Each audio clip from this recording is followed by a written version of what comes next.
Saludos a todos y bienvenidos a este rinconcito, donde hablamos de todo un poco y de cualquier cosa, pero particularmente de noticias de carácter de seguridad mundial. Comencemos con el resumen noticioso de las últimas 24 horas.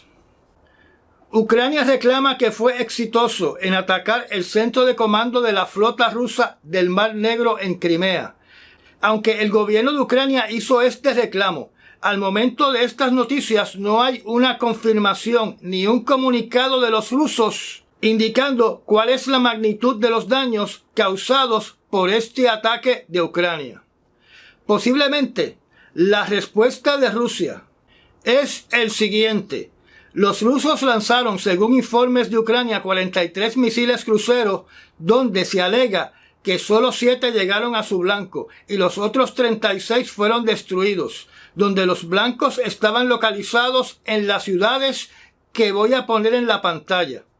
El Ministerio de la Defensa de Rusia indicó de que los blancos seleccionados fueron facilidades industriales, instalaciones de comunicación de inteligencia y centros de entrenamiento para grupos de saboteadores. Y Rusia alega que impactó todos sus blancos. Por otro lado, Ucrania acusa de nuevo a Rusia de haber impactado blancos civiles. Durante la lluvia de misiles se impactaron instalaciones de distribución de energía eléctrica, donde hubieron apagones regionales en 5 regiones, que incluyen la capital de Ucrania, donde también voy a poner los nombres en la pantalla de los sectores que se quedaron sin energía eléctrica. En el día de ayer, se hicieron acusaciones en contra de Rusia de estar atacando deliberadamente en la zona de Kherson los centros de cuidado y hospitales para los soldados y civiles heridos, donde Rusia continúa negando que esté atacando la población de Ucrania y blancos civiles. El país de Polonia aparentemente ha descontinuado posiblemente de forma temporal las ayudas que le ha estado brindando al gobierno de Ucrania, donde la justificación es que Polonia ha cambiado sus prioridades, posiblemente debido al comportamiento de la República de Belarus. Los misiles tácticos nucleares rusos en suelo de la República de Belarus y la cantidad de ejercicios militares cercanos a la frontera de Polonia, donde ahora su prioridad es prepararse para una guerra, y no se puede preparar para esa guerra adecuadamente si le está dando parte de su armamento al gobierno de Ucrania. En cuanto a la reunión en las Naciones Unidas, donde hablé un poco ayer, es curioso ver a países de Centroamérica y Sudamérica atacar a Estados Unidos por dirigentes de países donde su población escapa del control de su gobierno, el gobierno de estos dirigentes, para intentar ser ciudadanos de los Estados Unidos o residir, aunque sea de forma ilegal, dentro de la nación que sus dirigentes critican, cuando lo que deben hacer estos dirigentes es reparar sus países para que sus ciudadanos no tengan que escapar.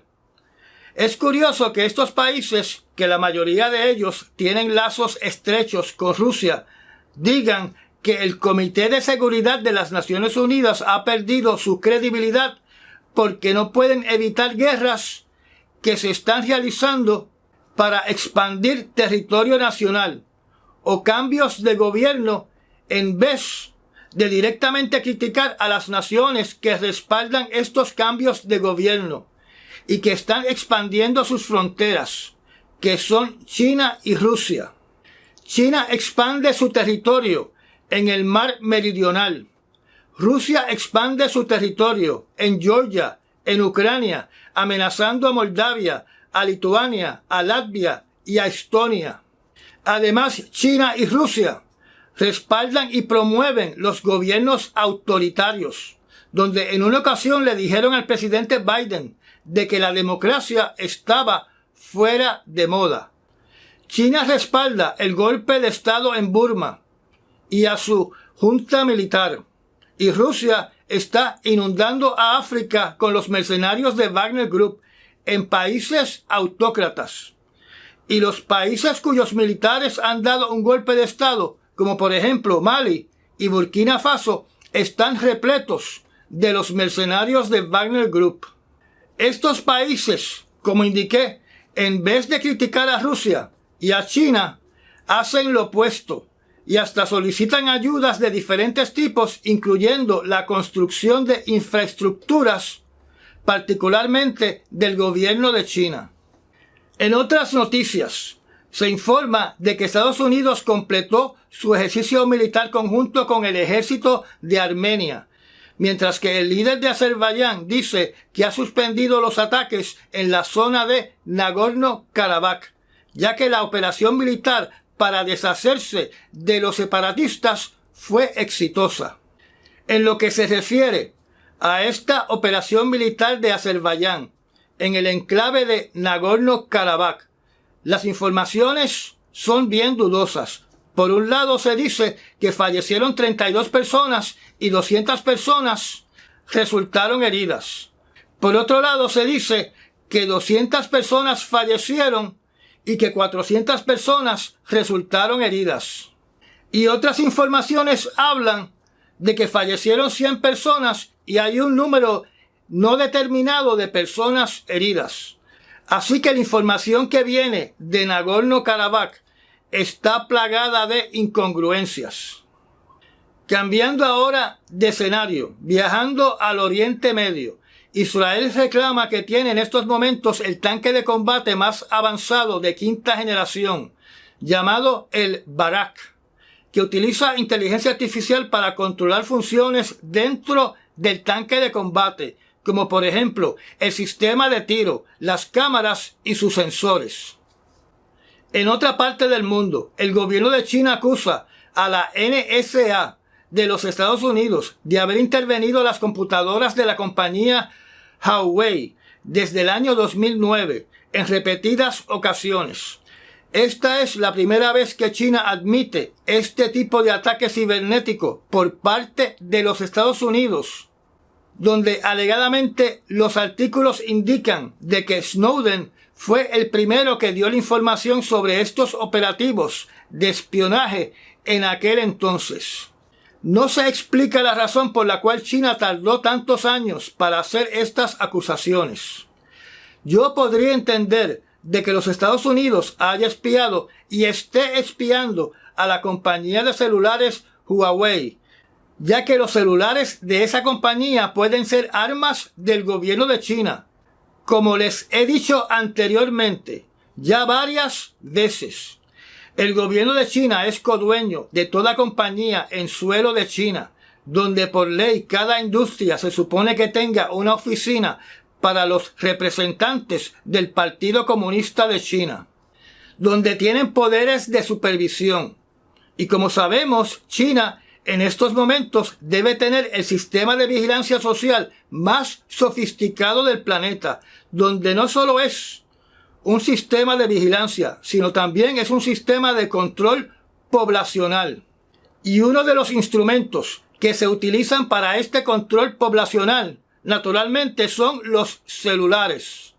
En la reciente visita de Henry Kissinger a China, fue recibido refiriéndose a él como el viejo amigo de China. Yo recuerdo hace tal vez 20 años atrás, en una conferencia donde participé, donde presentamos frases controversiales del señor Henry Kissinger relacionadas con China, donde él admiraba la sociedad de ese país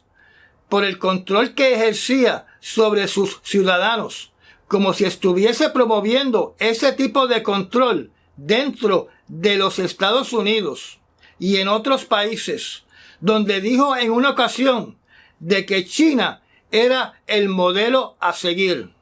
Y cuando hablamos de una persona que participa en los más altos foros, donde se discuten temas de hacia dónde debe estar dirigido el planeta, donde está hablando una persona que apoya el control social dentro de China, naturalmente se prenden todas las alertas. de que se esté limitando no solo la privacidad del ser humano, sino también nuestra definición de lo que es libertad. Así que si extrapolamos lo que yo acabo de decir, es obvio que Henry Kissinger respaldaría un programa de vigilancia y control poblacional a través de un celular y que se utilice el mismo sistema en los celulares de los otros países del mundo. Recordemos que este es el mismo señor que en un memorando decía de que para controlar otro país, una de las herramientas es cortarle el acceso a los alimentos, causar hambre para controlar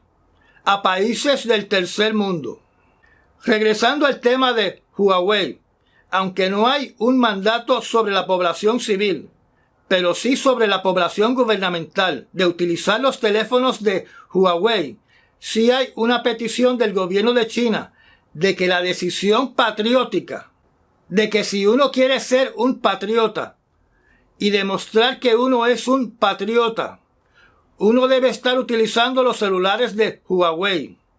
Así que podemos ver que debe existir una presión social de los patriotas chinos en otros ciudadanos para que utilicen el celular Huawei y deben criticar que utilicen otros celulares como el Samsung de Corea del Sur o el iPhone de los Estados Unidos. Cambiando de país,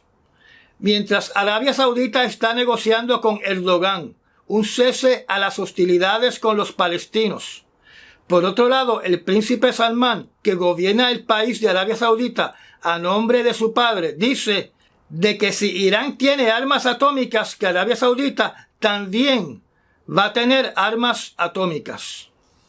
En la crisis entre Canadá y el país de India, el gobierno de Modi acaba de suspender las visas para todos los ciudadanos de Canadá.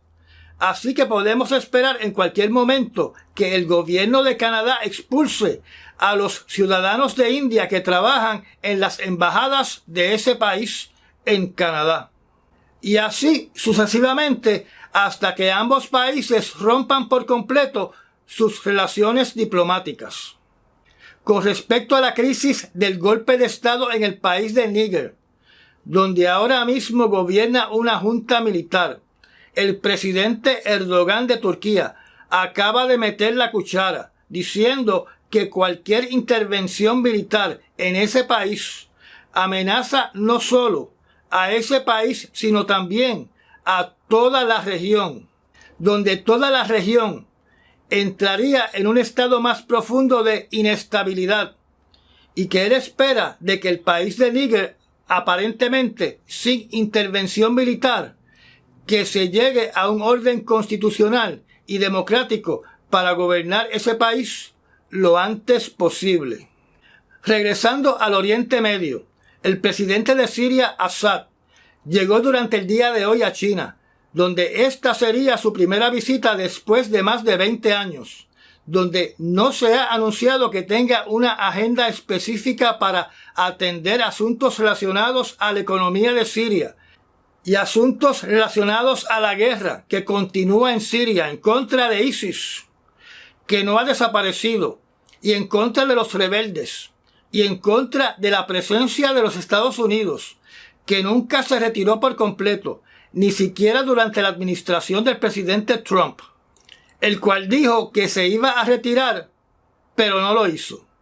Recordemos que hace unos años atrás, en el pico de la lucha con ISIS, se levantó la posibilidad de que China enviara tropas para asistir al ejército de Siria, como lo hizo Rusia.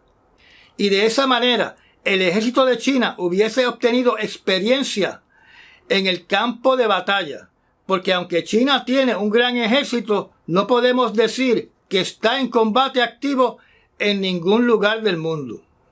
Naturalmente, Siria tiene un pequeño problema porque China no es un gobierno enemigo de Israel. Así que yo no creo que China quiera crear enemistades con Israel, facilitándole armas a Siria que podrían ser utilizadas en contra de Jerusalén. Sobre los Estados Unidos, lo que voy a mencionar en este resumen noticioso es que la Cámara de Representantes comienza el proceso en contra del presidente Biden, mientras que el expresidente Trump alega que de ninguna forma puso presión para que comenzara este proceso, aunque se ha pasado dando mensajes en su red social y en sus discursos, donde mientras esto ocurre en la nación americana, se acerca la fecha del cierre del gobierno federal. Entre las novedades que se están desarrollando en los Estados Unidos en estos momentos, hay un llamado del presidente Biden para enviar tropas a la frontera con México, debido a un alza en el ingreso de indocumentados a la nación. Naturalmente, esto va a afectar la campaña política del presidente Biden, porque los republicanos van a argumentar de que eso se debió haber hecho hace tiempo y que había sido propuesto por el presidente Trump. También tenemos que mencionar que el presidente Biden, mediante orden ejecutiva, acaba de suspender la deportación de ciudadanos de Venezuela, extendiendo su estatus de ciudadanos bajo la protección del gobierno federal. Recordemos que la política emigratoria no la establece el presidente de los Estados Unidos, la establece el Congreso. Así que eventualmente es el Congreso el que se tiene que poner los pantalones para enmendar las leyes emigratorias de los Estados Unidos para que sean más estrictas en la frontera con México y dejar de estar politiqueando, acusando al presidente de la forma y manera que se administra la frontera, porque ese poder del control fronterizo lo decide el Congreso, y si el presidente usa su poder de veto, el Congreso tiene la autoridad de ir sobre el veto del presidente.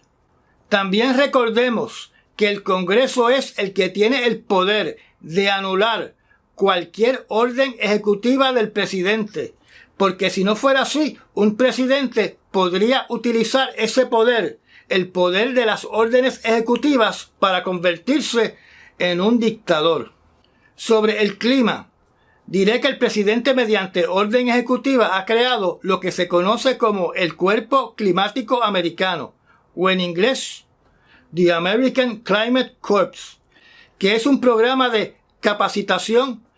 para los trabajos enfocados en combatir la crisis climática. Esto, a mi entender, es como tratar de detener una inundación con una curita o con un pedacito de duct tape. Esto es un acto totalmente simbólico, sin ninguna consecuencia real. Recordemos que el Partido Republicano tiene prácticamente la mitad de los votos o más en estos momentos en los Estados Unidos, y que ese partido no reconoce el cambio climático, ni el calentamiento global, ni la necesidad de que se restrinja la industria petrolera, la industria de gas natural y la industria de carbón, y apoya, según el proyecto 2025, que se eliminen la mayoría de las regulaciones de la Agencia de Protección Ambiental de los Estados Unidos y que se cancelen todos los programas dirigidos a detener el calentamiento global.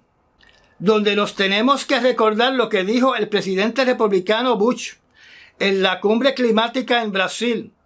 más o menos para el año 1990, de que la forma de vida del ciudadano estadounidense no se va a ver de ninguna manera afectada